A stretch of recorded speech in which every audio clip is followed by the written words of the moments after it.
பலவிதமான அருளாளர்கள் வந்து எவ்வளவோ வழித்துறைகள் சொல்லியிருக்கின்றார்கள். எவ்வளவு வழித்துறை, முறை எல்லாம் வந்தா கூட, அவரவர்களுக்கு பிடித்ததை அவரவர்கள் பின்பற்றுகிறோம்.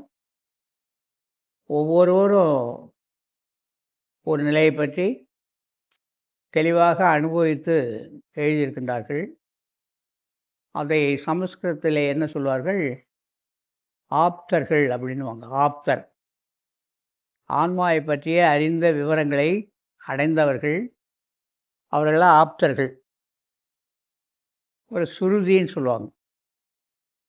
ஆப்தர்கள் சொல்வது சுருதி, அப்புறம் லயம்னுவாங்க. அதிலேயே கரையிறது.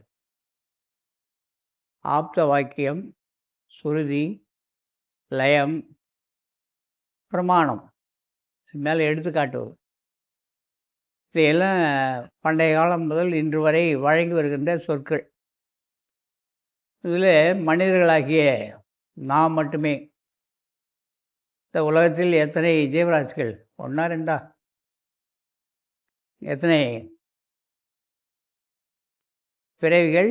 84 லட்சம் யோனி பேதம். எறும்புலேருந்து யானை வரைக்கும் அதில் நாமும் அடக்கம். இதில் எறும்புலேருந்து யானை வரைக்கும் அவரவர்கள் விதித்த அறிவு, விதித்த உடல், விதித்த உணவு, விதித்த உறக்கம், விதி செய்த உறவு, அந்த விதி என்பது வகுக்கப்பட்டது. அதற்கு உரிய தன்மைகள் நாம் மனிதர்கள் கொண்டு வந்து வளர்க்கின்ற போது அதை மாற்றத்துக்கு ஆளாக்குகிறோம். நம்ம வந்து எதுக்காகவும் கட்டுப்படாதவர்கள். நமக்கென ஒரு விதிமுறையெல்லாம் நமக்கு இல்லை. அப்போது விதி அப்படின்றது இயற்கையே வகுக்கப்பட்டது. பூமி இடமிருந்து வலமாக சுற்றுமா, வலமிருந்து இடமாக சுற்றுமா? வலமாக சுற்றுகிறதுன்னு கண்டார்கள். ஏன் இடமாக சுற்றக்கூடாதா அப்படின்னா சுற்றாது.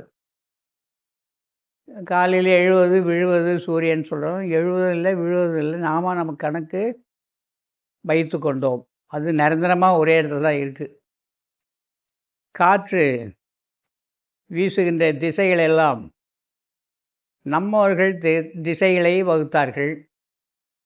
இந்த திசையை வகுத்து என்னென்ன மாதங்களில் இப்படி காற்று வீசும், காற்றெல்லாம் கணக்கு போட்டாங்க. தண்ணியை கணக்கு போட்டாங்க. பூமியை கணக்கிட்டார்கள். எல்லாவற்றையும் கணக்கு போட்டு வச்சுருக்காங்க. கணக்கு இல்லாத எதுவுமே இல்லை. மனிதனுடைய கணக்கு எல்லாமே மனிதர்கள் போடுகின்ற கணக்கு. இந்த கணக்கு தவறு நேருவது நிறைய.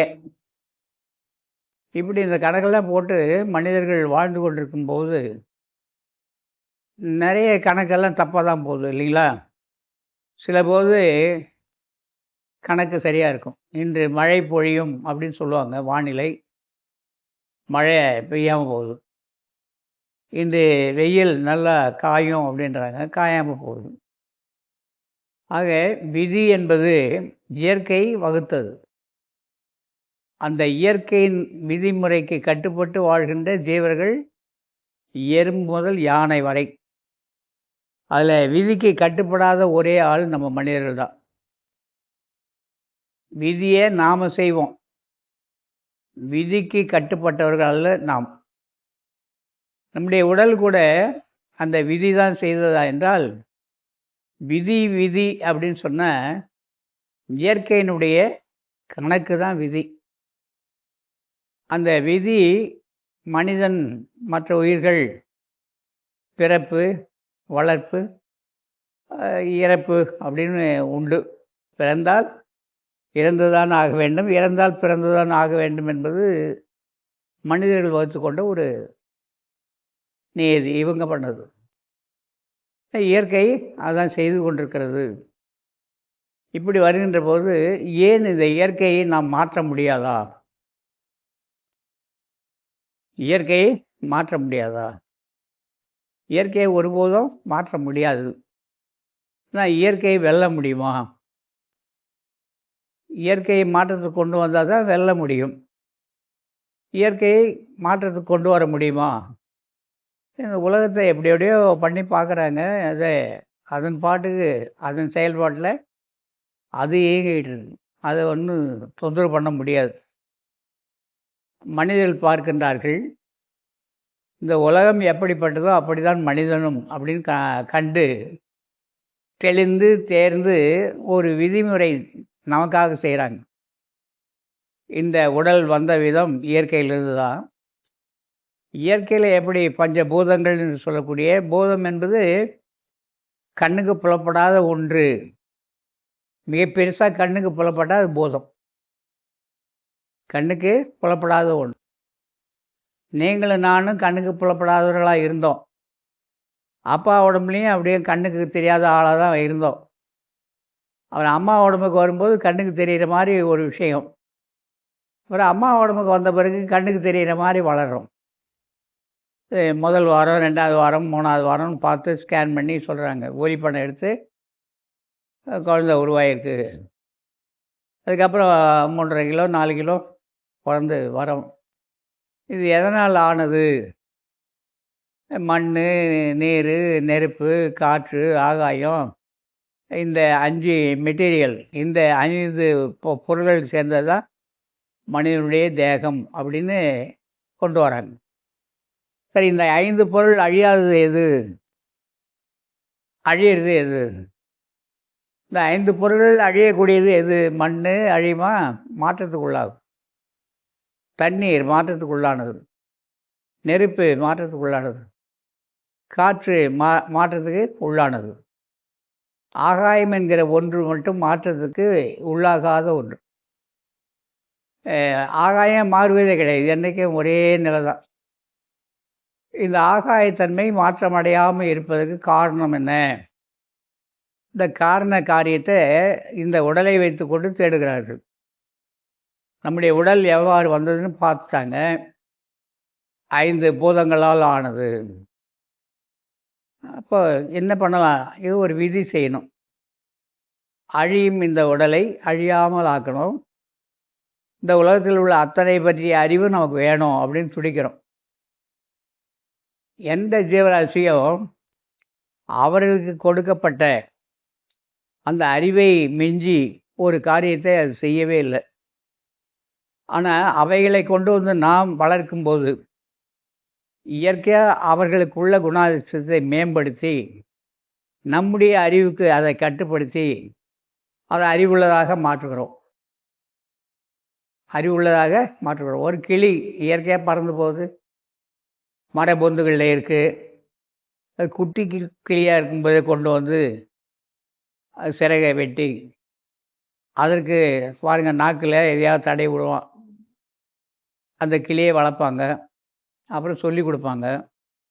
அப்போ சொல்லுவாங்க, கிளிப்பிள்ளை சொன்னதெல்லாம் சொல்லும். அதுக்காக பேச தெரியாது. இவராக சொல்லுவார், அக்கா அக்கா சொல்லுது, அது அக்கா அக்கான்னு. தம்பி தம்பின்னா தம்பி தம்பின்னு. ஆக நாம் தான் அதுக்கு பயிற்சி கொடுக்குறோம். மற்ற கிளிகளுக்கு வித்தியாசமான ஒரு கிளியாகிறோம். அது மாதிரி மாடு, ஆடு, உலகத்தில் உள்ள அத்தனையும் நம்ம அடக்கி ஆடுறோம். எவ்வளோ பெரிய யானை, அதையே அடக்கி ஆளுகிறோம். சமயத்தில் அதனுடைய இயற்கை அறிவு வேலை செய்ய ஆரம்பித்து போச்சுன்னு வச்சிங்களேன், எத்தனை மனிதனும் அதை ஒன்றும் கட்டுப்படுத்த முடியல. இயற்கையை வணங்கித்தான் ஆகணும். இயற்கையை மீறி எதுவும் செய்ய முடியல. அப்போ இந்த இயற்கைக்கு கட்டுப்பட்டு நம்ம வாழ வேண்டிய நாம் இயற்கையை என்ன செய்ய முடியும்? இயற்கையை வெல்ல முடியுமா? இயற்கைக்கு அப்பால் நம்ம ஒரு செயற்கைத்தனமான ஒரு இயற்கையை உருவாக்க முடியுமா? இப்படியெல்லாம் பார்க்கின்ற போது இந்த உடம்பு இந்த பூதங்களால் ஆனது. இந்த பூதங்களால் ஆன இது எதனாலே இயக்கப்படுகிறது? எதனால் இயங்குகிறது? ஏதாவது ஒன்று இருக்கணும். இயங்கினா தான் இயக்கம் இருக்கும். எது அதை இயக்குகிறது அப்படின்னு பார்க்கின்ற போது உடல், அதுக்கப்புறம் மனம், அதுக்கப்புறம் புத்தி, சித்தம், அகங்காரம், இதெல்லாம் இவர்களாக உருவாக்கி சொன்ன வார்த்தைகள். அதனுடைய செயல்பாடுகளை குறித்து சொல்லுவார்கள். இதெல்லாம் இந்த உடலில் இருக்கா அப்படின்னா, மெய், வாய், கண், செவி, மூக்கு அப்படின்னு சொல்லக்கூடிய 5 புலன்கள். கண்கள் ஒளிக்கு உரியது. கண்கள் ஒளி, வெளிச்சத்துக்கு உரியது. காது ஒலி, சின்ன சப்தத்துக்கு உரியது. அப்போ இது இருந்தால் தான் கேட்க முடியும், இது இருந்தால் தான் பார்க்க முடியும். இப்போ 2க்கு அப்பால் எது இருக்குது அப்படின்னு பார்த்துக்கிட்டே போகும்போது, மண் எது? இந்த உடம்பு. தண்ணீர் எது? உடம்பு முழுவதும் உள்ள ரத்தம், ரத்தத்தை சார்ந்த பொருள்கள் அத்தனையும். மண், நீர், நெருப்பு, இந்த காற்று உள்ளே போய் உருவாக்கி கொண்டிருக்கிறது. இப்போ எதை கட்டுப்படுத்தினால் இந்த உடல் அழியும் தன்மையிலிருந்து அழியா தன்மைக்கு வர முடியும்? இந்த இயக்கம் இந்த உலகத்தை எதெல்லாம் இயக்கிக்கிட்டு இருக்கு அப்படின்னு பார்த்தா, கண்ணுக்கு புலப்படாத இந்த ஆகாயம் தான் இவ்வளவும் இயக்கிட்டு எல்லாமே அசையாமல், எந்த அசைவும் இல்லாத மாதிரி தெரியுது. ஆனால் ஆகாயம். ஆனால் அத்தனைக்கும் காரணம் இயற்கை தான். அந்த இயற்கையில் இருக்க ஆகாயம்தான். ஆகாயத்தில் தான் இந்த காற்று அந்த ஆகாயத்துக்கு கட்டுப்பட்டது. நீர் ஆகாயத்துக்கு கட்டுப்பட்டது. நெருப்பு ஆகாயத்திற்கு கட்டுப்பட்டது. ஆகாயம் எதற்கும் கட்டுப்படாதது. ஆகாயம் எதற்கும் கட்டுப்படுத்த முடியாத ஒன்று. இந்த ஆகாயம் என்பது ஆன்மாக்களால் ஆனது. ஆன்மா என்பது கண்ணுக்கு புலப்படாத ஒரு பெரிய 8 முழ வேட்டி, இல்லை 4 முழ வேட்டி, இல்லை ஒரு அடிக்கு 1 அடி உள்ள ஒரு வெள்ளை துணி. அதில் பேனாவால் நிறைய புள்ளி வைக்கிறோம். அது எத்தனை புள்ளின்னு எண்ண முடியாது. அப்படியே எண்ண முடியுமா? முடியாது. இல்லை ஒரு புள்ளியை எடுத்து 1000 புள்ளியாக அதுக்குள்ளே இருக்குது அப்படின்னு கணக்கு பண்ணோம்னா, எத்தனை புள்ளிகள் சேர்ந்தது அப்படின்னு கணக்கு கொண்டு வர முடியாது.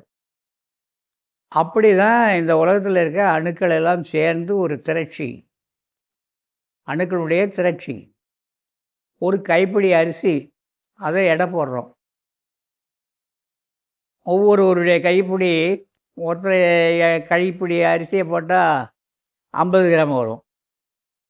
ஒருவருடைய கைப்பிடி எடுத்தோம்னா 100 கிராம் கூட வரலாம்.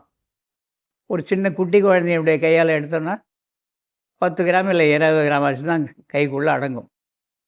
அந்த அரிசியை எடுத்து துகளாக மாற்றுவது, அதாவது நுண்ணிய துகள்களாக பவுடர்னால் நுண்ணிய துகள் ஆன பிறகு அரிசி எங்கே போச்சு?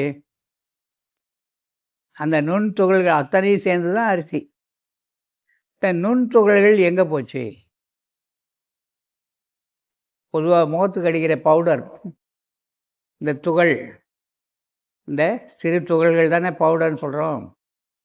அதை நாம் என்ன சொல்லுவோம்? சூரணங்கள்னுவோம். இதே சூரணங்கள்.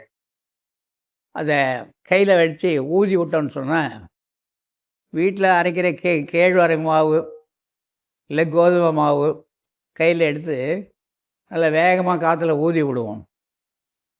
திரும்ப அந்த கைப்பிடி மாவும் வேணும்னும். அது வேணும்னு சொன்னால் என்ன பண்ணுவோம்? வருமா அந்த மாவு? ஏன் வராது? ஏன் வராது? அது என்னாச்சு?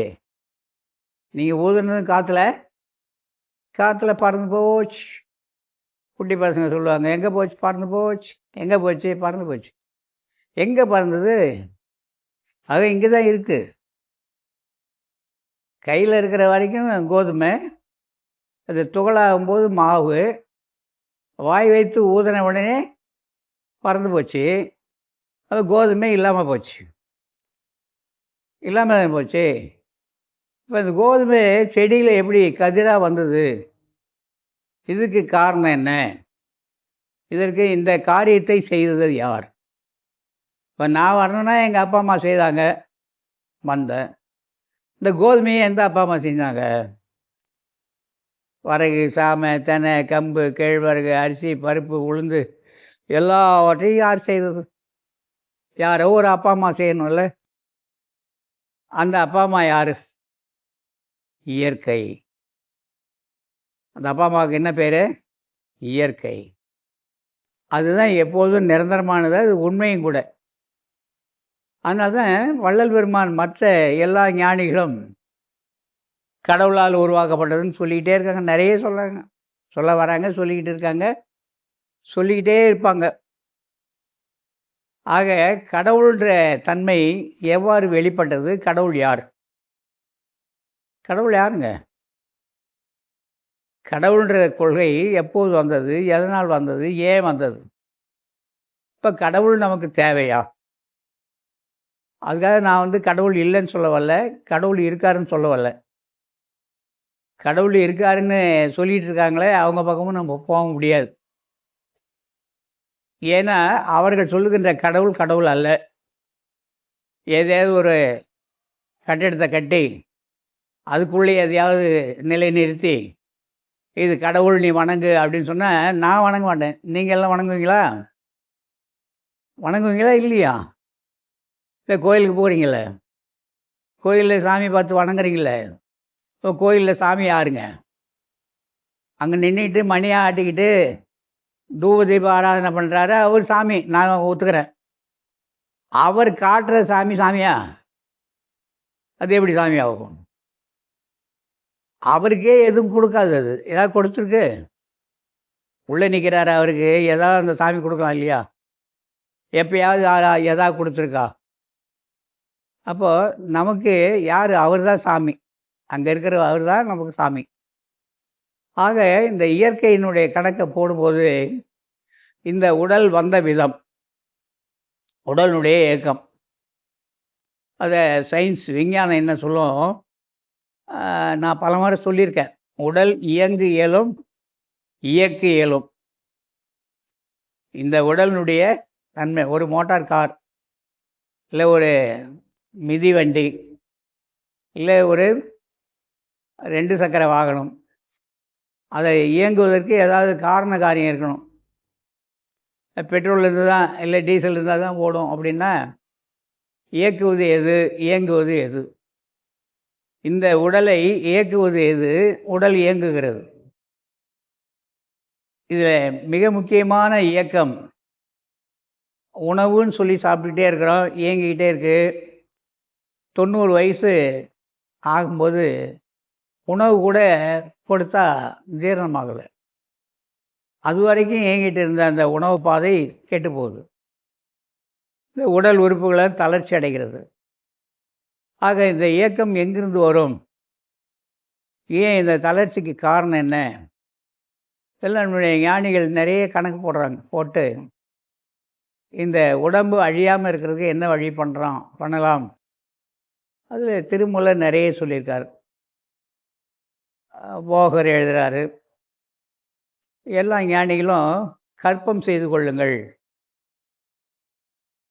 கல்பம் செய்து கொள்ளுங்கள். கல்பம்னா அழியாததுக்கு கல்பம்னு பேர். அது யுகமெல்லாம் சொன்னாங்க கணக்கு. இவங்க கணக்கெல்லாம் தோற்று போன ஒரு கணக்கு.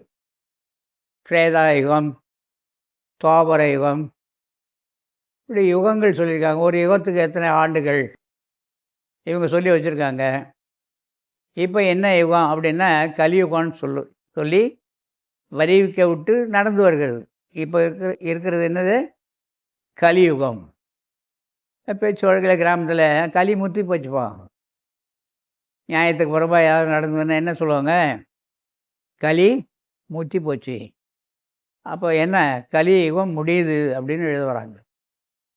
இந்த யுகங்கள்லாம் திரேதா யுகம், துவாபர யுகம் இப்படிலாம் சொல்லி நம்ம கணக்கு போட்டு சொல்லிகிட்டு இருக்காங்க. யுகம் யுகமாக இந்த பூமி அழியாமல் தான் இருக்குது. இந்த சூரியன் அப்படியே இருக்குது, சந்திரன் அப்படியே இருக்குது, காற்று அப்படியே தான் இருக்குது. மாற்றுக்கு எல்லாம் இது மாறவும் இல்லை. அந்த தட்ப வெப்ப நிலையெல்லாம் மாற்றுவது நீங்களும் நானும் அல்ல. இவர்கள் முயற்சி செய்து மாற்றி பார்க்கிறார்கள். கடைசியில் அதில் தான் விழுந்து மனிதர்கள் வீணாக போயிட்டுருக்குறாங்க. இயற்கைக்கு முரணான ஒரு வேலையை மனிதர்கள் செய்ய இயலாது. இயற்கைக்கு கட்டுப்பட்டவர்கள் தான் மனிதர்கள். பேரிடர், பெருமழை, பெருவெள்ளம், பேரிடி, பூகம்பம் எல்லாம் வருது. இதை ஏதாவது மனிதன் முயற்சியில் தடுத்து நிறுத்த முடியுமா? சொல்லுங்கள், தடுத்து நிறுத்த முடியுமா? முடியும்னு நம்ம பெரியவங்க கண்டாங்க. ஏன்? இந்த உடலுக்கு என்னெல்லாம் வருதோ அதை நீ சரி பண்ணிக்கிட்டீன்னா, இந்த உலகத்தில் இருக்கிறதையும் நீ சரி பண்ண முடியும். இந்த உலகம் எப்படியா அப்படி தான் நீயும். உனக்குள்ளே தான் இந்த உலகம் இருக்குது, இந்த உலகத்துக்குள்ளே நீ இருக்க. நீ அசைவை உண்டாக்குனா இந்த உலகம் அசையும். இந்த அசைவுக்கும் உலகத்துக்கும் உனக்கும் அதுக்கும் ஒற்றுமை இருக்குது. அப்படி என்ற ஒரு உண்மையை நம்ம அருளாளர் காண்கிறார். கண்டு என்ன பண்ணுறாங்க, இந்த உடல் இயக்கத்தை முயற்சி பண்ணுறாங்க. சரி, இது மண்ணு தத்துவம், நீர் தத்துவம், நெருப்பு தத்துவம், காற்று தத்துவம், முடிவில் ஆகாய தத்துவம் அப்படின்னு பார்த்தோம். இந்த தத்துவங்களெல்லாம் சக்கரங்களாக சொன்னார்கள் நம் முன்னோர்கள். அதுவும் திருமந்திரத்தில் சக்கரங்கள் சொல்லப்பட்டிருக்கான்னா இருக்குது. சக்கரம்னாலே எப்படி இருக்கும்? சக்கரம்னா எப்படி இருக்கணும்? வட்டமாக இருக்கணுமா? வட்டமாக இருக்கணுமா? சக்கரம்னா வட்டமாக தான் இருக்குமா? அப்புறம் இந்த சக்கரம் வட்டமாக மட்டும் இருந்தால் சக்கரம் இல்லை. செவ்வகம் 4 கோணங்கள், 6 கோணங்கள் உடையது, 8 கோணங்கள் உடையது. கோணம்னா என்ன? ஒரே அளவில் கோடு இருக்கும். அந்த ஒரே அளவு கோடு 8 பட்டையாக இருந்தால் என்ன ஆகும்? நம்ம சத்திய ஞான சபை எண்கோண வடிவம் இல்லையா? 8 பட்டை. 8 பட்டையில் சத்திய ஞான சபையை கட்டியிருக்கார். ஏன் 6 பட்டையில் கட்டக்கூடாதா? ஏன் 4 பட்டையில் கட்டியிருக்கூடாதா? நம்ம வீடு எப்படி கட்டுறோம்? சதுரமான வீடு கட்டுறோம். நீள் சதுரம். இது இப்போ நீள் சதுரம் இல்லையா? சதுரம்னா சமமாக இருக்கணும், 4 பக்கமும் சமமாக இருந்தால் தான் சதுரம். நீள் சதுரம்னு சொன்னால் 2 பக்கம் சமமாக இருக்கும், 2 பக்கம் ஒரு சமம், 2 பக்கம் ஒரு சமம். 4 பக்கங்களில் 2 பக்கம் ஒரு சமம், மறு 2 பக்கம் ஒரு சமம். அப்படி இருந்தால் அது நீள் சதுரம். செவ்வகம் 3 பக்கமும் எப்படி இருக்கும்? ஒரே அளவில் இருக்கும். முக்கோணம். இப்படியெல்லாம் கணக்கு போட்டு சொல்லியிருக்க போது இந்த உடல் தத்துவத்திலேயும் இந்த சக்கரங்கள் உண்டு. நாம் இயக்கக்கூடிய கருவிகள் எல்லாம் சக்கரம் இருக்குது. இப்போ சக்கரம் இல்லாத எதுவுமே இல்லை. இந்த வண்டிகள்லாம் வட்ட வடிவமான சக்கரங்கள் தான் போட்டிருக்கோம். அது உருளை, உருண்டு போகிறது தான் உருளை. அப்போது தேர் செய்தாங்க, தேர் உருளை தான். அது மாதிரி காரெல்லாம் வந்தது, காரெல்லாம் அந்த உருளை தான், 4 உருளை தான் உருண்டு போயிட்டே இருக்கு. இந்த உடல் பகுதியிலையும் பலவிதமான சக்கரங்கள் இருக்கான்னா இருப்பதை அவர்கள். இந்த சக்கரம் எதுக்கு? இந்த சக்கரத்தில் உள்ள ஒரு சைக்கிள் சக்கரத்தை பார்த்தீங்கன்னா அதில் போக்ஸ்ன்னு சொல்லக்கூடிய கம்பிகள் இருக்கும். முன் சக்கரத்துக்கு சில கம்பிகள் குறைவாக இருக்கும், பின் சக்கரத்துக்கு கம்பிகள் நிறைய இருக்கும் உள்ள. இப்போ போக்ஸே இல்லாமல் ஒரு சக்கரம் வருமா? இல்லை, வந்துருக்குமான்னா வரல. இந்த சக்கரத்துக்கு உள்ளே இருக்கிற கம்பியை குறைக்கிறாங்க. இப்போ பைக்கிலெல்லாம் நிறைய இருந்தது, இப்போ 2 வீலர்லாம் எத்தனை ஆயிடுச்சுங்க? 4 இருக்குது இப்போது. 4 அதை தமிழில் ஆரக்கால்னு சொல்லுவாங்க. காலை குறைச்சாச்சு. இந்த வேகத்தை அவ்வளோ கம்பிகள் குறைக்குது. இதனால் குறைக்காம உடல் சக்கரத்துலேயும் இவ்வளோ இருக்கான்னா இருக்குது. இந்த சக்கரத்தில் இந்த உடல் இயங்கிக்கிட்டு இருக்கு. ஒவ்வொரு சக்கரமும் இயக்கத்தை உண்டு பண்ணிக்கிட்டே இருக்கு. அந்த சக்கரத்தின் கட்டுப்பாட்டில் இந்த உடல் உறுப்புகள்லாம் இயங்கிக்கிட்டு இருக்கு. இந்த உடல் இயங்குவது, இந்த சக்கரத்தை இயக்குவது யார்? இந்த சக்கரம் உடலை இயக்குகிறது. சக்கரத்தை யார் இயக்குவாங்க? அதுக்கெல்லாம் சக்கரம், ஒரு சக்கரம், பெரிய சக்கரம் இருக்கும் எங்கேயோ. பழைய கடிகாரத்தெல்லாம் பார்த்தீங்கன்னா, ஏதாவது ஒண்ணு சுத்திக்கிட்டே இருக்கு. அதில முக்கியமான கம்பி சுருள்னு ஒண்ணு இருக்கும். அதுக்கு பேரு மெயின் ஸ்ப்ரிங். என்னது? ஆமா. அந்த காலத்து கடிகாரம். மெயின் ஸ்ப்ரிங்குன்னுவாங்க. கம்பி சுருள் தான். அந்த சுருள் கொஞ்சம் கொஞ்சமா தளர்வடையும்போது ஓடிக்கிட்டு இருக்குது.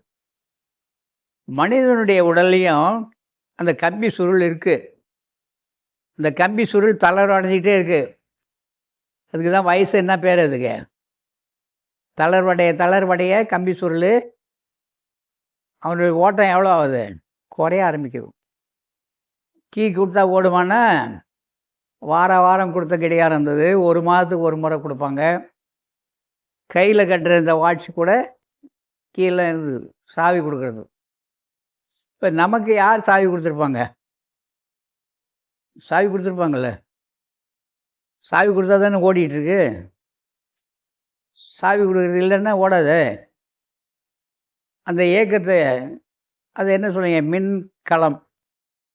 மின்சார கலன். அதுக்கு என்ன ஆங்கிலத்தில பேட்டரி. ஒரு சின்ன பேட்டரியிலேருந்து பெரிய பேட்டரி வரைக்கும் இருக்கு. அப்ப நம்ம உடல்லயும் பேட்டரி இருக்கணும். சேமிப்பு கலன் இருக்கணும். இப்ப சேமிப்பு கலன்ல இருக்கிறது சேமிச்சத செலவு பண்ணிட்டு இருக்கு. போன வாரம் சாப்பிட்ட உணவு சேமிச்சு வச்சது உடம்பு. இன்னைக்கு 2 நாளைக்கு சாப்பாடு இல்லாம இருக்கும். இந்த சேமிப்பை என்ன பண்ணும் இந்த உடம்பு? எடுத்து செலவு பண்ணிக்கும். அந்த வேலைய யார் பண்றது? இன்னைக்கு விஞ்ஞானம் சொல்லுது லிவர். கணையம், கல்லீரல், மண்ணீரல்லாம் படிக்கிறோம் இல்லையா? அது நம்ம உண்ணும் உணவுல இருக்கிற சத்து பொருளெல்லாம் சேமிச்சு வச்சுக்குமாம். இப்ப என்ன பண்ணும்? நாம உணவு உண்ணாத நேரத்தில அந்த உடம்புக்கு தேவையானது அது கொடுக்கும். அப்போ அது கொடுக்கும். இத மாதிரி எல்லாம் ஒரு அற்புதமான படைப்பு இந்த உடல்ல இருக்கு. இப்ப இந்த சக்கரங்கள்ல அசைவை உண்டாக்கிக்கிட்டு அசையாம இருக்கிற ஒண்ணு இருக்கு அப்படின்னா அது எது? அவை பிராட்டி அழகா சொல்லுவாங்க. உடல் சக்கரத்தின் படிக்கலைல்ல நீங்க? உடற்சக்கரத்தின் உறுப்பையும் காட்டி. இந்த உறுப்புகள எது காட்டும்? மூலாதாரத்து 3 கணலை காலால் எழுப்பும் கருத்து அறிவித்து படிக்கணும். அவை எழுதுனத படிக்கணும். ஆழமா போகணும். மூலாதாரத்தில 3 எழுகின்ற ஒரு கணல். 3 எழுகிற ஒரு கணல். காலால் எழுப்பும் கருத்து அறிவித்து சொல்லி உறுப்பை எல்லாம் காட்டக்கூடிய ஒரு மையம் இருக்கணும். அந்த உறுப்பை காட்டக்கூடியது எது அப்படின்னு கேட்குறாங்க. திருமந்திரத்தில திருமூலர் பைரவி சக்கரம், பேரம்பல சக்கரம், பேரம்பல சக்கரம். இந்த சக்கரங்கள் எல்லாம் அவரும் நிறைய சொல்லி அது எத்தனை வரைகோடுகளால் ஆனது, இந்த சக்கரங்கள்லாம் எங்க இருக்கு, திரு அம்பல சக்கரம் அப்படின்னு எழுதுறாரு. அத மனித தேகத்துல எவ்வாறு காண முடியும்? மந்திரம். மந்திரம் அதாவது மனசை ஸ்திரத்தன்மைக்கு கொண்டு வர்றதுக்கு மந்திரம்னு பேர். நம்முடைய மனம் ஸ்திரத்தன்மையில் இருக்கா? காலையில் ஒன்று சொல்லும்ல, மத்தியானம் ஒன்று சொல்லும். ஏன் காலை மத்தியானம் இரவுலாம் கிடையாது. ஒவ்வொரு வினாடிக்கும் நம்ம மனம் மாறிக்கிட்டே இருக்கு. அதுக்கு இது வேலையே அதான். ஆக இதை கண்டுபிடிக்கிறது பெரிய விஷயம். மனதை ஸ்திரத்தன்மை அசைவற்ற நிலைக்கு கொண்டு வருவதற்கு ஒரு பயிற்சி. அந்த பயிற்சியை செய்யணும்னு சொன்னால் வள்ளலார் என்ன சொன்னார்? பற்றின்மை அப்படின்னு எழுதுறார். பற்றின்மை. இந்த உலகப் பொருள்கள் மீது பற்று இருக்கின்ற வரைக்கும் நீ அதை பற்ற முடியாது. உலகப் பொருள் மீது பற்று இருக்கும் வரை நீ அந்த பற்றுதலிலிருந்து வெளிவர முடியாது. பற்றுக பற்றற்றான் பற்றினை பற்றுக அப்பற்றை பற்றுக பற்றுவிடற்கு. இதுவும் திருக்குறள் படிக்கலையாராம். நான் என்ன பண்ண போகிறேன்னு தெரியல. இந்த மாதிரி ஒரு மாணவர்களை வைத்து கொண்டு தேர்வு வந்தால் என்ன செய்வீங்க? பரீட்சை வந்தால் என்ன பண்ணுவீங்க?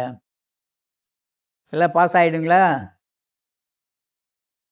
ம் பற்றுகே பற்றற்றான். வள்ளலார் சொல்லுவார், எல்லா பற்றுகளையும் விட்டுவிட்டதால் வந்த லாபம் சொன்னார். எந்த லாபம்? மரணமில்லாத பெருவாழ்வு, சாகா கல்வி. எல்லா பற்றுகளையும் விட்டு விட வேண்டுமா? நீங்களாம் விட்டுட்டு இருப்பீங்கன்னு நினைக்கிறேன். நான் எந்த பற்றையும் விடவே இல்லைப்பா. பற்று விட்டவங்க தான் அடைய முடியுமா? அற்றது பற்றெனில் எனக்கும் உலகில் இருக்கிற மாதிரி தான் எல்லாம் வருது இல்லை. இந்த இயற்கை மாற்றம் அடையும் போது நம்ம உடம்பு என்ன பண்ணுது? உடம்பு மாற்றம் அடையுதா இல்லையா? இயற்கை கட்டுப்பட்டு தான் எப்படியாவது வெல்லணும்னு நினைக்கிறோம், அவ்வளோதான். வெல்லுவது என்பது வள்ளலார் வென்றார். மீதி அத்தனை பேர் என்ன பண்ணாங்க? வெல்லவே இல்லை. ஆக நம்ம என்ன பண்ணணும்? பற்று நீங்குவதற்கு என்ன செய்யலாம்? மனம் ஸ்திரத்தன்மைக்கு வருவதற்கு என்ன செய்யலாம்? இப்போ நிறைய வகுப்பெல்லாம் நடந்துட்டு மனம் ஒருநிலைப்படுத்துவது, அதுக்கு என்ன இயமம் வேணாம், நியமம் வேணாம், ஆசனங்கள் வேணாம், பிரணாயாமம் வேணாம், பிரத்யேகாரம் வேணாம், தாரணம் வேணாம், தியானம். நிறைய தியான வகுப்பு இல்லை, உலகெங்கும் தியான வகுப்பு நடந்துக்கிட்டே இருக்கு. இந்த வகுப்பில் போய் கலந்துக்கிறோம். தியானம் கை கூடிச்சா அப்படின்றது அவர்களை கேட்டுக்கொண்ட ஒரு கேள்வியாக இருக்கும். ஆக இந்த தியானத்தின் மூலமாக என்ன சாதிக்க முடியும்? மனம் ஸ்திரத்தன்மை பெற்றால் எதையுமே சாதிக்க முடியும். மனதை ஒருநிலைப்படுத்தினால் எதையுமே அடைய முடியும். மனம் ஒருமுகப்படுவதற்கு நீங்கள் செய்ய வேண்டியது, நான் செய்ய வேண்டியது என்ன? மனசு என்பது காற்று, காற்று என்பது மனசு. அதை ஒரு வழி பாதையில் அனுப்பணும். ஒரு வழி பாதையில் போச்சு அப்படின்னு சொன்னால் அடைய வேண்டிய வெகு விரைவில் அடையலாம். பைபாஸ் எல்லாம் இருக்கா? இதுக்கு யாராவது கேட்பாங்க, இது பைபாஸ் இருக்கா? அதாவது சுலபமான வழி, ஐயா ஆன்மீகத்தில் ஈஸியஸ்ட் வே எதாவது இருக்கா? சுலபமான வழி எதாவது இருக்கா? வழின்னு சொன்னாலே ஒரே வழி தான் கேட்குறோம். நம்ம வந்தது ஒரு வழி, போவது ஒரு வழி. வந்த வழி தெரிஞ்சு போச்சுன்னா திரும்ப போகிறதுக்கு வழி தெரியுமா தெரியாதா? வந்த மாதிரியே போயிடணும். நம்ம சத்தமே செய்யாமல் போகணும். சத்தம் கட்டாத வந்தோம், சத்தம் கட்டாத போயிடணும். வந்த உடனே சத்தம் போட்டோம். அம்மா வயசுலேருந்து வெளியே வந்தது என்ன பண்ணோம்? சத்தம் போட்டோமா போடலையா? போட்டோமா இல்லையா? ஏன் சத்தம் போட்டீங்க? நான் போடலப்பா, நீங்கள் நம்பி தான் ஆகணும். சத்தம் போடுவோம், யாராக இருந்தாலும் சத்தம் போடுவோம். பிறக்கும்போது பிறந்தது சத்தம் போடலைன்னா இருக்கிறவங்கள என்ன செய்வாங்க? சத்தம் போட ஆரம்பிச்சிருவாங்க, ஐயோ போச்சேன்னு. அப்போ முதல் சத்தம் யார் உருவாக்குனது? ஒலி. ஒலி தானே. இந்த ஒலிக்கு காரணமானது எது? மூச்சு காற்று. இதை வசப்படுத்துறதுக்கு இந்த ஒலி தான் முக்கியமானது. அதனால தான் மனதை ஸ்திரத்தன்மைக்கு கொண்டு வர்றதுக்கு மந்திர சாஸ்திரங்கள் உருவானன. அழியாமல் இருக்கிறது தான் சாஸ்திரன்னு பேர்.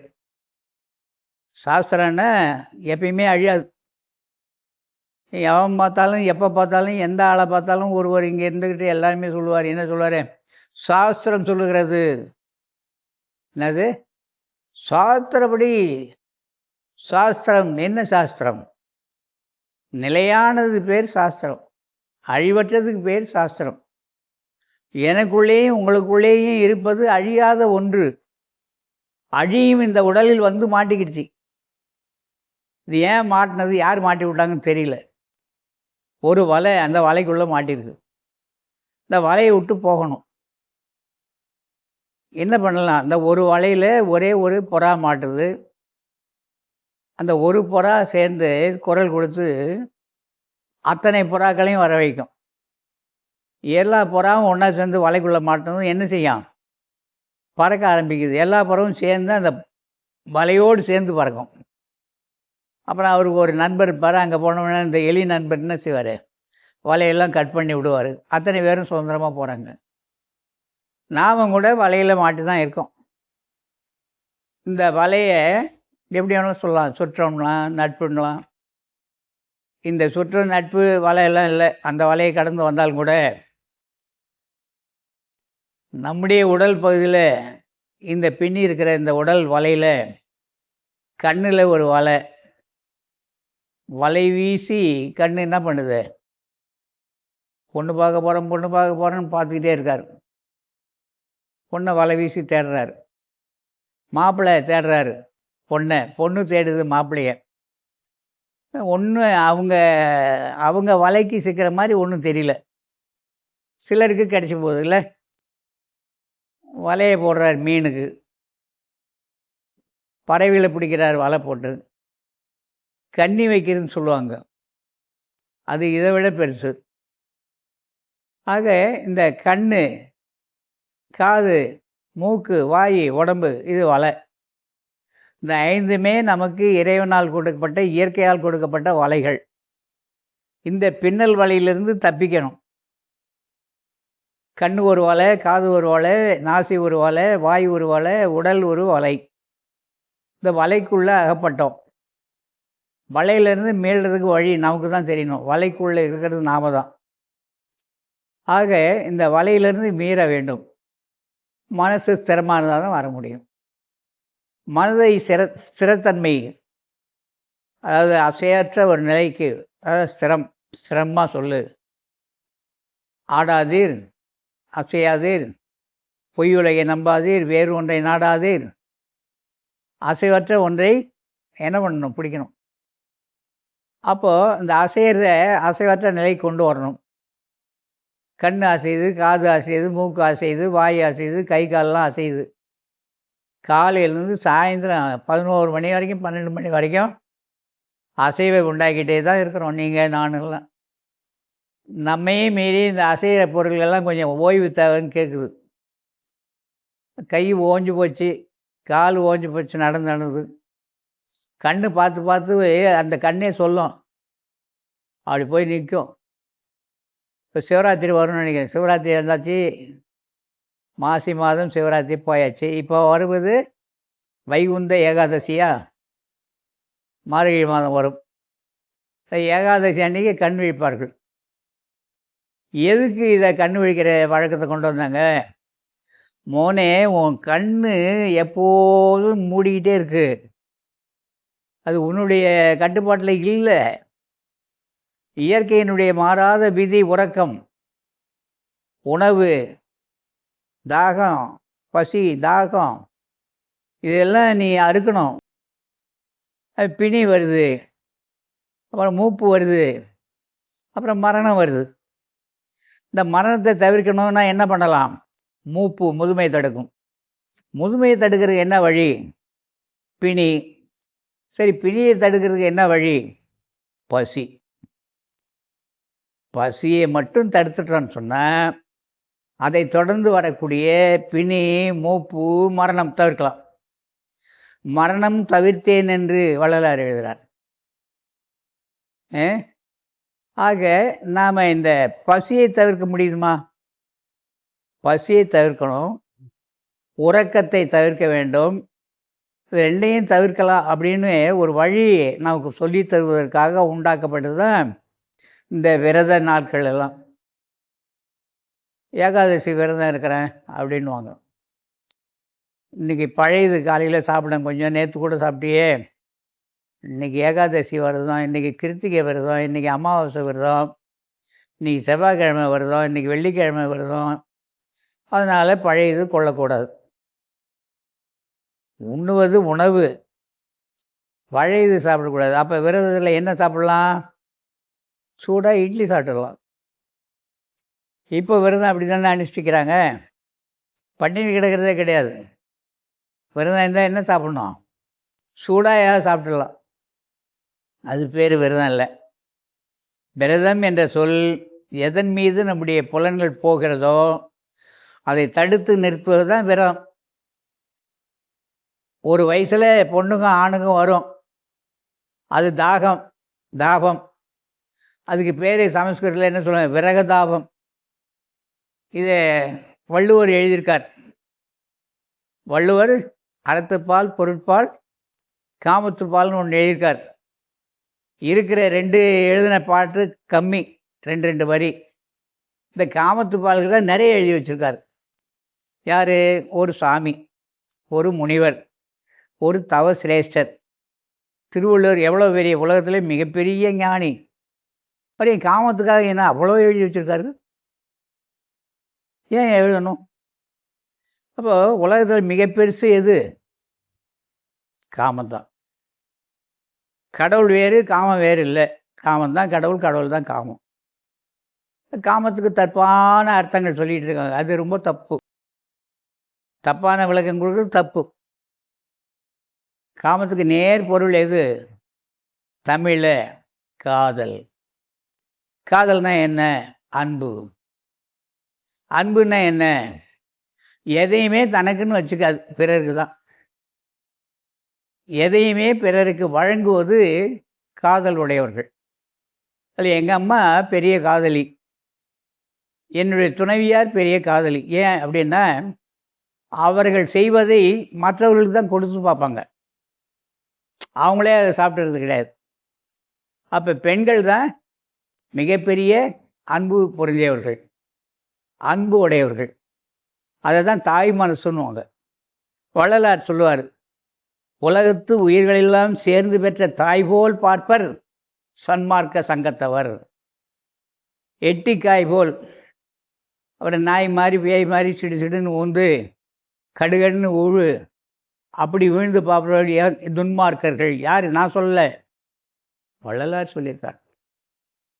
அப்போ அன்பு தன்னை இழக்கிறது தான் அன்பு. தன்னை இழத்தல் அன்பு. திருமணமாச்சு, தன்னை இழக்கிறாங்க. அதனால தான் வள்ளுவர் பெருந்தகை சொல்லுவார், ஈந்து உவத்தல் பெண்களுக்கு உரியது. ஈதல், அதில் ஒரு சந்தோஷம்.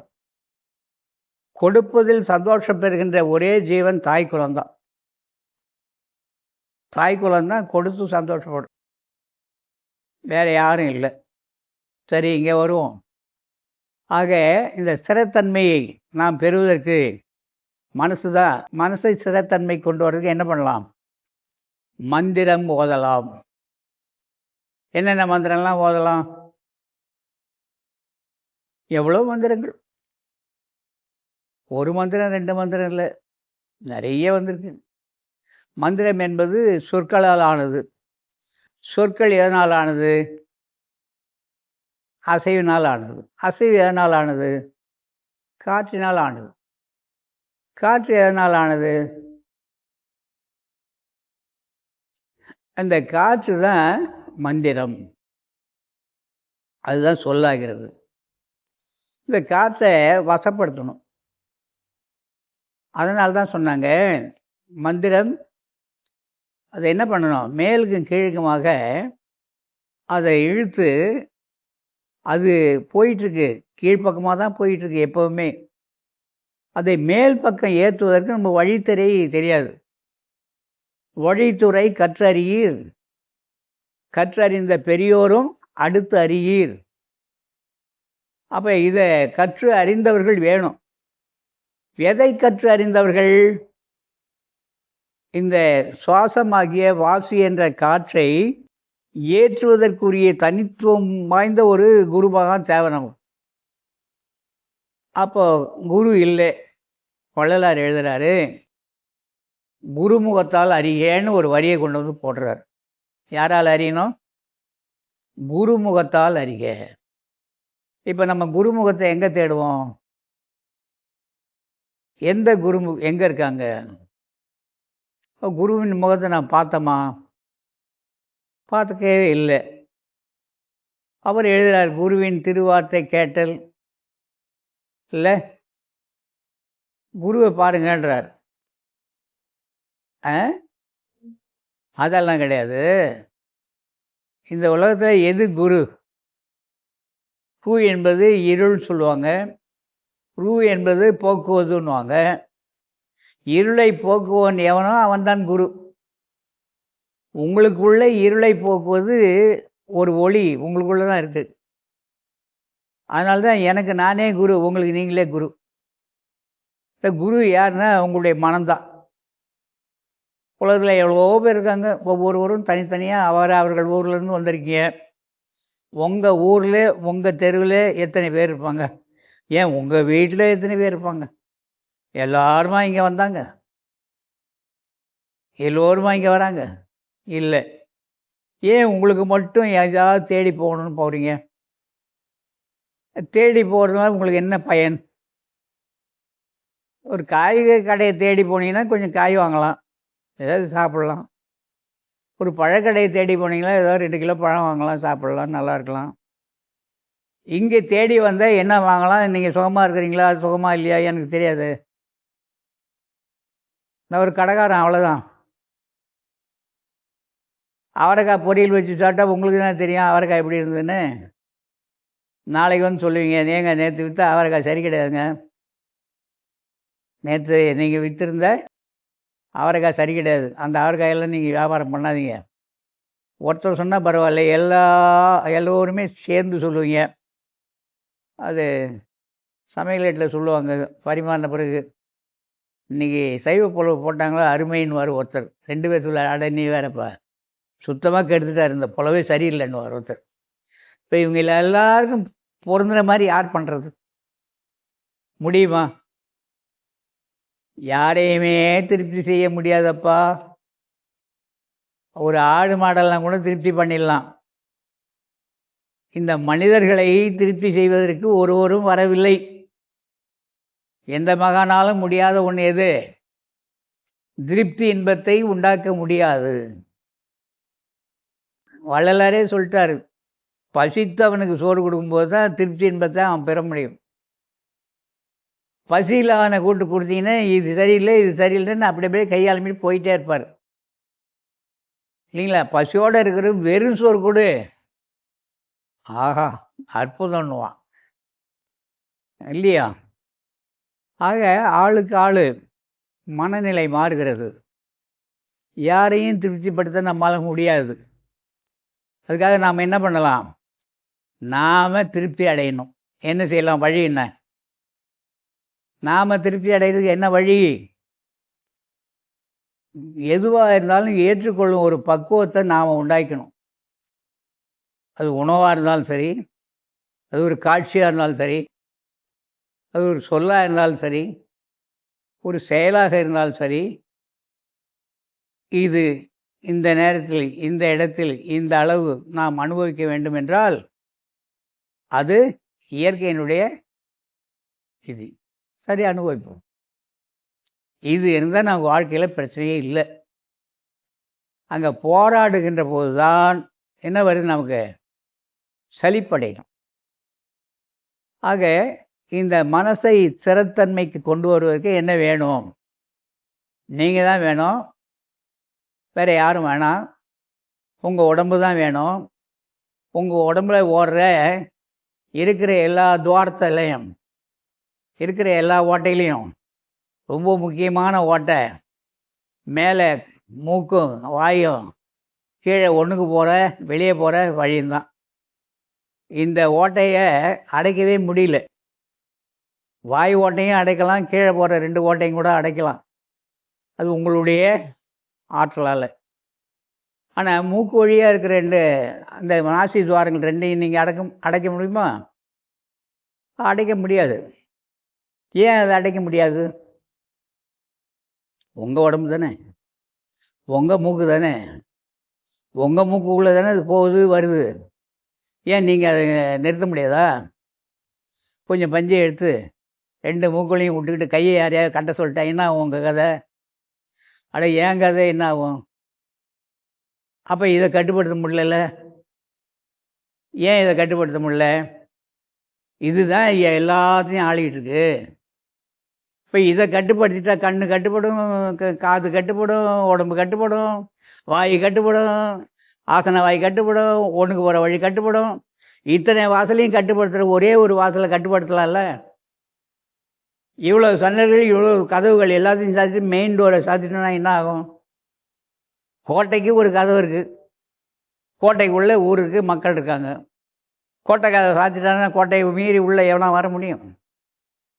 அப்போ இந்த கோட்டைக்கு எது கதவு? 2 கதவு நமக்குள்ள மூக்கு தான். இந்த கதவை அடைக்க வழி தெரியல. வானால் அடைக்கும் வழி இதுவாமே. யார்? திருமந்திரத்தில் திருமூலர் சொல்கிறார். வானால் அடைக்கும் வழி இதுவாமே. வானால் அடைக்கிறதுக்கு வழி இதான்பா.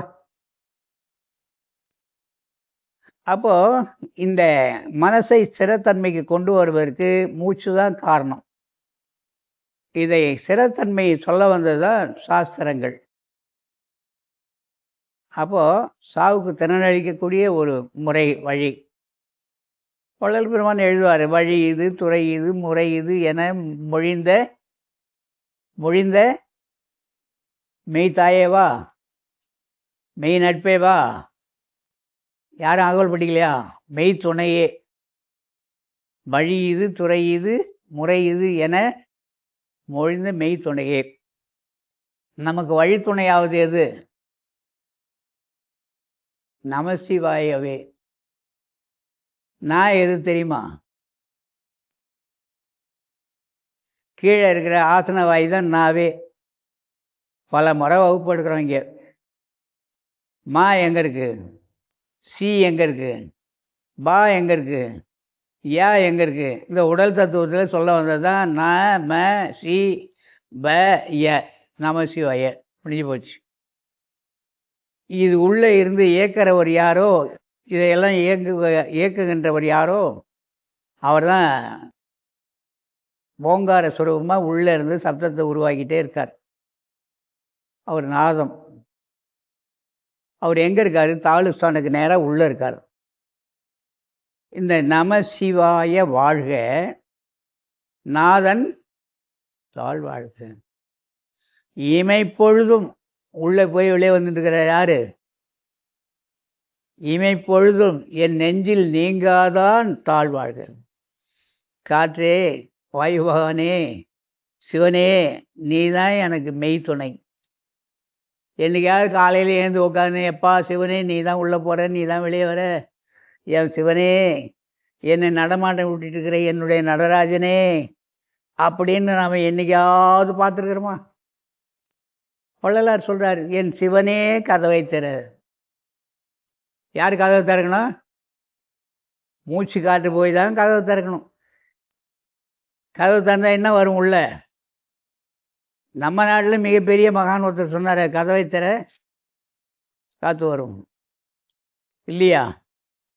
அப்போ காற்று திறந்துடும், இப்போ கதவு திறந்துடும்.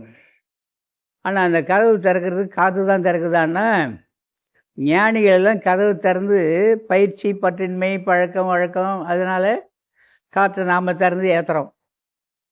இந்த ஞானிகளெல்லாம் இரக்கம், தயவு, கருணை நிறைய. எந்த ஜீவனையும் சந்தோஷப்படுத்துறது மட்டும்தான் அவங்களுக்கு வேலை. சின்ன குழந்தையா இதையா கொடுத்து அதை சந்தோஷப்படுத்து. இப்படி இந்த சந்தோஷத்தை கொடுக்குற ஒரு ஆற்றல், அது காற்று தானாகவே திறந்துடும். காற்று தானாகவே திறந்துடும்.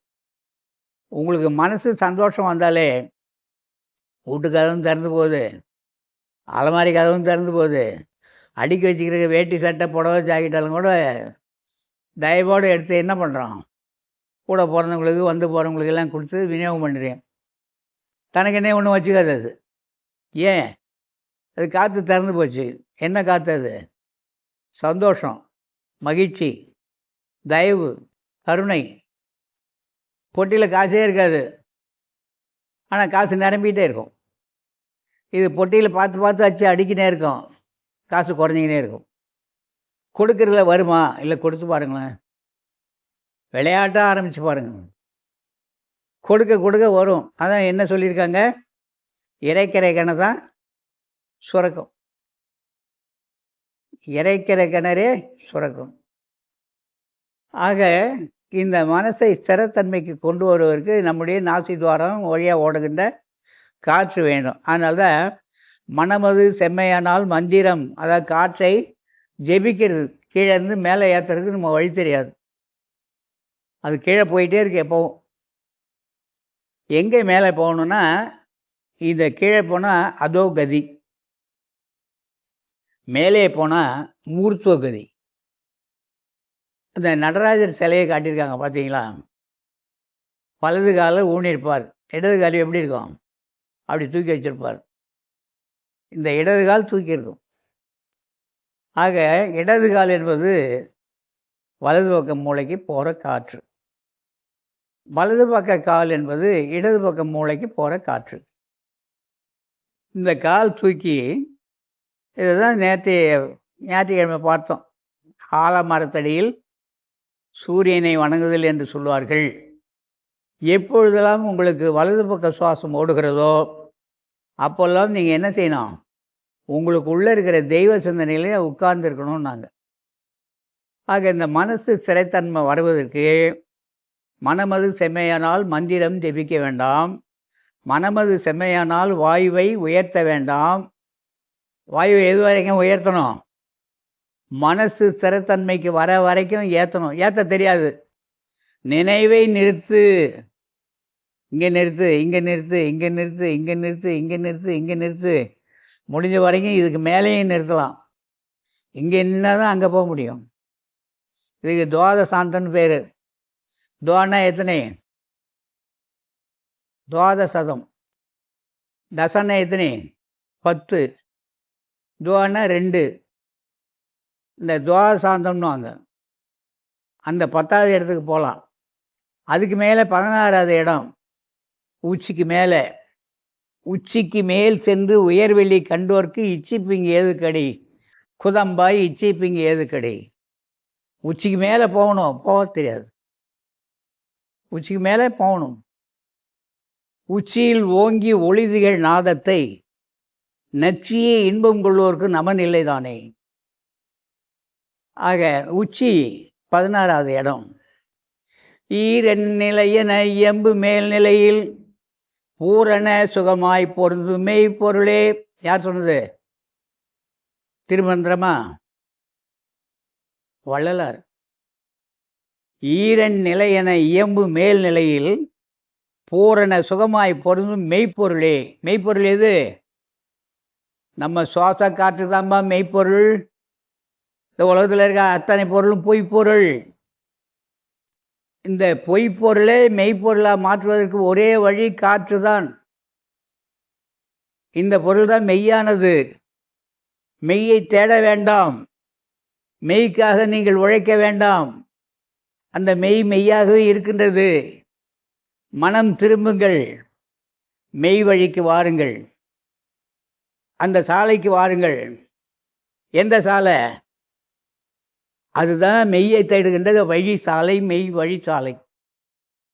தமிழ்நாட்டில் ஒன்று இருக்குது, ஒரு இடம் இருக்குது, அங்கே என்ன நடக்கும் நமக்கு தெரியல. அப்போ மெய்யை தேடலாமா? தேட வேண்டிய அவசியம் இல்லை. மெய் நம்முள்ள இருக்கு ஐயா. மெய் எங்கேயும் இருக்கு. போவோம் குணங்குடிக்கு எல்லோரும் புறப்படுங்கள், போவோம் குணங்குடிக்கு எல்லோரும். கொட்டி கிடக்குது காண்றார். அப்போ நாம் என்ன பண்ணிட்டு இருக்கோம்? எங்கேயோ அவர்கிட்ட இருக்குது, இவர்கிட்ட இருக்குது, அந்த தெய்வத்துக்கிட்ட இருக்குது, இந்த தெய்வம் சுற்றிக்கிட்டே இருக்கிறோம். ஓதாமல் ஒளியாமல் ஊன்றி ஒரு மந்திரத்தை பண்ணாமல் உன் ஆணை என் ஆணை சுக பிரம்மத்தில் சும்மா இரு. பிரம்மம் எங்கே இருக்கு? கடந்த வகுப்பில் பார்த்தோம், இங்கே தான் இருக்குது. இந்த பிரம்மம் இங்கே தான் இருக்குது. அது ஒரு ரந்திரம் துவாரத்தில் இருக்குது. அந்த துவாரத்துக்கு என்ன பேர்? பிரம்மரந்திரம், உச்சித்துளை. பிரம்மரந்திரம், இது உச்சித்துளை. இத்தனை தொலை போட்டவன் அந்த தொலைக்கு போக வழி தெரியல. இந்த தொலை தான் மிக உயர்ந்த தொலை. நேர்கோட்டில் வச்சான்னு போன வாரமே பார்த்தோம். 2 மூக்கு தாரம், ஒரு வாய், ஒரு ஒன்றுக்கு போகிற வழி, ஒரு வெளியே போகிற வழி. பக்கத்தில் இருக்கிற சைடில் வச்சுருக்கானா? இல்லை, நேர்கோட்டில் இருக்கு. இது அத்தனை துவாரத்தையும் கட்டுப்படுத்தக்கூடிய 2 துவாரம் இது தான். இந்த 2 துவாரத்துக்கு உள்பக்கமாக போனால் உள்ளே ஒரு 2 துவாரம் போய் ஒன்றா முடியும். அண்ணாக்கு பக்கம் 2 துவாரம் போகுது, போய் ஒன்றில் போய் முடியும். மேலேயே நவதுவாரம் முடிஞ்சு போகுது, கீழே இல்லை. ஆக இந்த காற்று ஸ்திரத்தன்மை பெறுவதற்கு என்ன பேர்? இது மந்திரம். மந்திரம் பார்த்தோம், மணி 7 ஆச்சு. மந்திரத்துக்கு 1 மணி நேரம் போயிடுச்சு. தந்திரம் பார்க்கணும், தந்திரத்துக்கு 1 மணி நேரம். நான் சொல்ல காத்திருக்கிறேன், நீங்கள் இருப்பீங்களா? இங்கே 7 to 8 ஆகிடும்.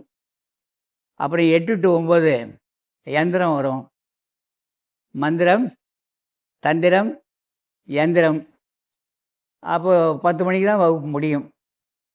அவங்கவுங்க ஊருக்கு போகணுமா? அடுத்த வாரத்தில் இந்த மந்திரத்தின் தொடர்ச்சி நீங்கள் தான் கேட்கணும், எனக்கு தெரியாது. ஏதோ ஒன்று ஓடுது வார வாரம். என்ன சொல்லுங்க, நானும் பல முறை சொல்கிறேன். என்ன பாசிங் இது? என்ன பாசிங்? என்ன பாசிங்? Time passing.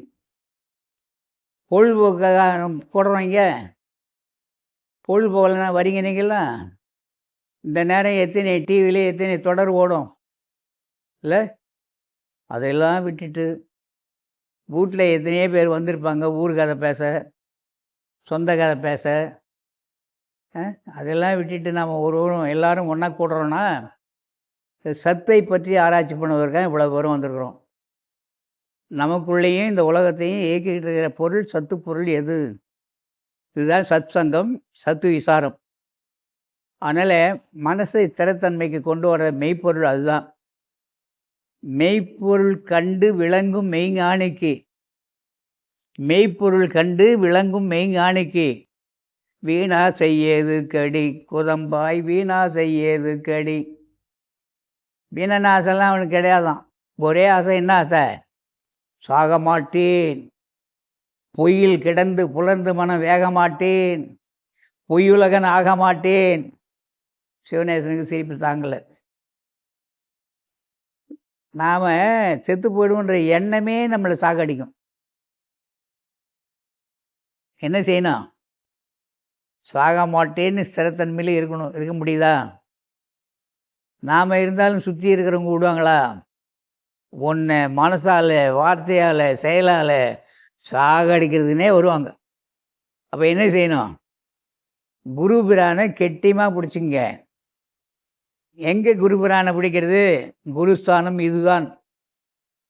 சங்கடங்கள் வரும்போதெல்லாம் தனிமையை நாடுங்க, உட்காந்துங்க. குருநாதான்னு நெற்றியை நினச்சிக்கிட்டே இருங்க.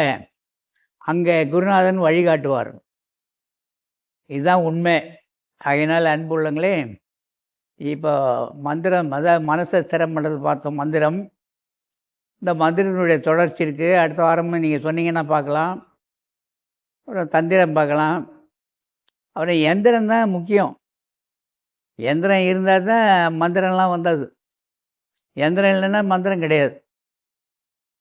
சக்கரம் இல்லைன்னா பேட்டரி போட்டு, சக்கரம் இல்லைன்னா என்ன பண்ண முடியும்? வண்டியில் எல்லாம் இருக்கும், சக்கரம் சரியில்லைன்னா என்ன வருது? சக்கரத்தில் காற்று இல்லை, என்ன ஆகும்? சக்கரம் ரெண்டு சக்கரம் பொருத்தின வண்டியாக இருந்தாலும், 4 சக்கரம் பொருத்தின வண்டியாக இருந்தாலும் சக்கரத்தில் இல்லைன்னா என்ன ஆகும்? சக்கரத்துக்கு மாற்று சக்கரம் வச்சுருக்கிறீங்கல்ல, அதுக்கு பேர் என்னப்பா? ஆங்கிலத்தை சொல்லுங்களேன், என்ன? ஸ்டெப்னிவா? மாற்று சக்கரம். சக்கரத்துக்கு மாற்று சக்கரம். நமக்கு ஏதாவது மாற்று சக்கரம் இருக்கா? சக்கரம் போயிடுச்சுன்னா சக்கரம் பொருத்துறதுக்கு வழி இருக்கா? இந்த உடம்பை எந்த ஒர்க் ஷாப் கொண்டு போகலாம்? எந்த ஆட்டோமொபைல் சென்டருக்கு இதை எடுத்துன்னு போகிறோம்?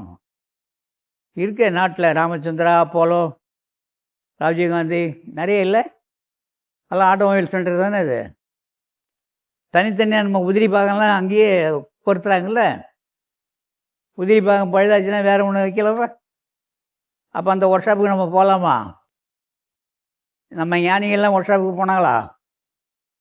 பட்டினத்தார் எந்த ஒர்க் ஷாப்பில் படுத்து கிடந்தாரா? அப்புறம் வண்டியை ஜாக்கி வச்சு தூக்குனாங்களா? இல்லையே. கட்டில் படுத்துருந்தா ஜாக்கி சுற்றுது, அவர் ஏந்திருக்கிறாரு, படுகிறாரு. அப்பா அருட்பெருஞ்சோதி ஆண்டவரே, நாமெல்லாம் என்ன பண்ணணும்? அறிந்ததை அறிந்து செல்வதற்கு வழி ஏதாவது நமக்குள்ளே தான் இருக்குது. வழியும் நமக்கு சொல்லியிருக்காங்க, வழியும் சொல்லியிருக்காங்க, துறையும் சொல்லியிருக்காங்க, முறையும் சொல்லியிருக்காங்க. வழி இது, துறை இது, முறை இது என மொழிந்த மெய்த்துணையே. அந்த துணையை பிடிங்க.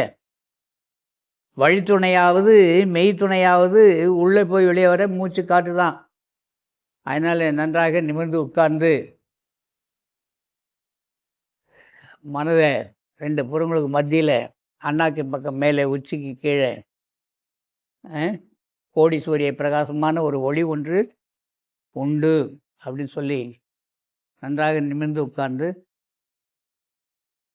நெற்றியை நினைவை நிறுத்தி சுவாசத்தை கவனித்து புருவ மத்தியில் அண்ணாக்கின் பக்கம் மேலே உச்சிக்கு கீழே கோடி சூரிய பிரகாசமுடைய ஒளி அணுவாக நான் இருக்கின்றேன், இந்த உடல் நான் அல்ல என்று கருதி கருதி கருதி கடவுள் வழிபாடு செய்து வந்தால் கருத்தின் கண் கடவுளுடைய பேராற்றல் வெளிப்பட்டு விளங்கும் என்றும், அது விளங்குகின்ற போது வாழ்க்கையில் நமக்கு ஏற்படுகின்ற பயம், நோய், முதுமை எல்லாம் சரியாகி எக்காலத்தும் எவ்விடத்தும் எவ்விதத்தும் எவ்வளவும் தடைபடாமல் வாழ்கின்ற ஒப்பற்ற பெரிய வாழ்வை பெற முடியும் என்று எழுதி அருளியிருக்கின்ற வள்ளலாருடைய வாசகத்தில் நம்பிக்கை கொண்டு கடவுள் வழிபாடு செய்வோம். அருட்பெருஞ்சோதி அருட்பெருஞ்சோதி அருட்பெருஞ்சோதி அருட்பெருஞ்சோதி.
அருட்பெருஞ்சோதி அருட்பெருஞ்சோதி தனிப்பெரும் கருணை அருட்பெருஞ்சோதி.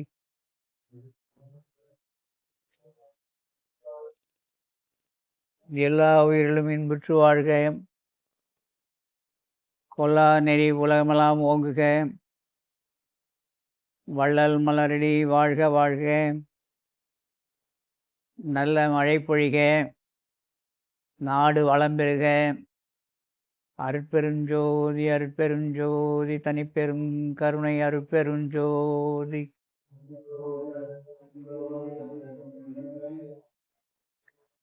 அன்புள்ளங்களே, நம்முடைய குருபிரான் அருட்பிரகாச வள்ளலாரும் சிவானந்தரும் எனக்கு அவருடைய திருவருளால் இன்றைய தினம் காலை உணவு, மதிய உணவு, இரவு உணவு வழங்கப்படுகிறது என்று சொல்லி குரு அவர்களை சிந்தித்து உணவருந்தி செல்லுமாறு வேண்டுகிறேன்.